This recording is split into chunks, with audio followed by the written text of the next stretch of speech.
দর্শক যেমনটি শুনছিলেন, সারা দেশে শুরু হয়েছে হামের টিকাদান। ঢাকার নবাবগঞ্জ উপজেলায় হামের টিকাদান কর্মসূচি উদ্বোধন করেছেন স্বাস্থ্যমন্ত্রী।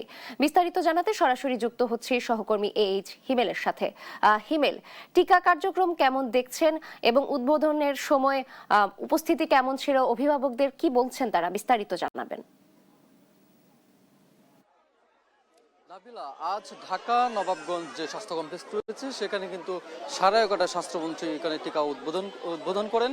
তারপর কিন্তু টিকা কার্যক্রম শুরু হয়। এই মুহূর্তে আমি এই স্বাস্থ্য কমপ্লেক্সের ভিতরে রয়েছি এবং এখানে আমরা যেটি দেখছি যে দুইটি বুথ এখানে তৈরি করা হয়েছে এবং দুইটি বুথের মধ্যে কিন্তু টিকা কার্যক্রম শুরু হয়েছে। আজ সকাল 11টায় স্বাস্থ্যমন্ত্রী এসেছেন, তারপর তিনি কিন্তু এই টিকা উদ্বোধন করেন এবং তিনি যেটি জানিয়েছেন যে প্রাথমিকভাবে আজ 18টি জেলায় 30টি উপজেলায় কিন্তু টিকা কার্যক্রম শুরু হয়েছে এবং এই কার্যক্রমের আওতায় 12 লাখের অধিক শিশু কিন্তু টিকা সেবা নিতে পারবে এবং তার সাথে সাথে তিনি যেটা জানিয়েছেন এই হাম মোকাবেলায় স্বাস্থ্য মন্ত্রণালয় থেকে যে সিদ্ধান্তগুলো নেওয়া হয়েছে তার মধ্যে থেকে তিনি যেটি জানিয়েছেন আগামী 12 এপ্রিল কিন্তু ঢাকা উত্তর এবং দক্ষিণ সিটি কর্পোরেশন, সেই সাথে ময়মনসিংহ এবং বরিশালেও কিন্তু আসলে টিকা কার্যক্রম শুরু করা হবে এবং সেই সাথে আগামী 3রা এপ্রিল সারা দেশে কিন্তু টিকা কার্যক্রম শুরু করা হবে। তেমন তিনি জানিয়েছেন যে ধাপে ধাপে টিকা কার্যক্রমগুলো দেওয়া হবে। যেহেতু হামের প্রকোপ বেশি দেখা দিয়েছে এবং যে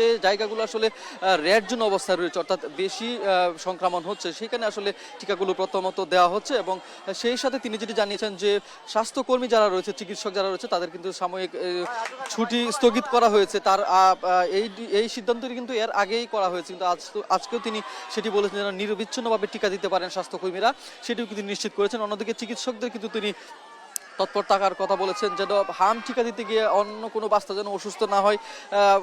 অন্যদিকে আরেকটি বিষয় আমরা যেটি সকাল থেকে জানিয়ে আসছিলাম যে বিশেষজ্ঞরা যেটি বলছেন যে শিশুরা সুস্থ আছে শুধুমাত্র তারাই হামের টিকা নিতে পারবে। 6 মাস থেকে 5 বছরের কম বয়সী শিশুদের কিন্তু এই টিকা দেওয়া হচ্ছে এবং যাদের আসলে কিছু সন্দেহ রয়েছে, আক্রান্তের সন্দেহ ধরা হচ্ছে, তাদেরকে যেন টিকা দেওয়া না হয়, তাদেরকে ভিটামিন এ ক্যাপসুল দেওয়া হচ্ছে এবং তারা যখন সুস্থ হবেন, সুস্থতা দেখা যাবে, তখন তাদেরকে আসলে টিকা দেওয়া হবে। এছাড়া কিন্তু আসলে এখানকার যে অভিভাবকরা রয়েছেন, স্বাস্থ্যমন্ত্রী যেটি বলেছেন যে শুধুমাত্র ঢাকা না, সারা বাংলাদেশে যেখানে আসলে টিকা দেওয়া হচ্ছে সেখানে কিন্তু চিকিৎসকদের অর্থাৎ স্বাস্থ্যকর্মীদের কিন্তু খুব সতর্ক থাকতে হবে যেন সুস্থ বাচ্চারাই শিশুরাই যেন টিকা পায়। যারা অসুস্থ হবে তাদেরকে খেয়াল রাখতে হবে এবং চিকিৎসকের পরামর্শ নিয়েই কিন্তু আসলে তাদের টিকা দিতে হবে। এই টিকা কার্যক্রম কিন্তু ধাপে ধাপে সম্পূর্ণ হবে এবং সর্বশেষ 3রা এপ্রিল কিন্তু সারা দেশে টিকা কার্যক্রম চলমান থাকবে। ঢাকার নবাবগঞ্জ যে স্বাস্থ্য কমপ্লেক্স রয়েছে সেই স্বাস্থ্য কমপ্লেক্স থেকে হামের টিকাদানের এই ছিল সর্বশেষ তথ্য। নাবিলা।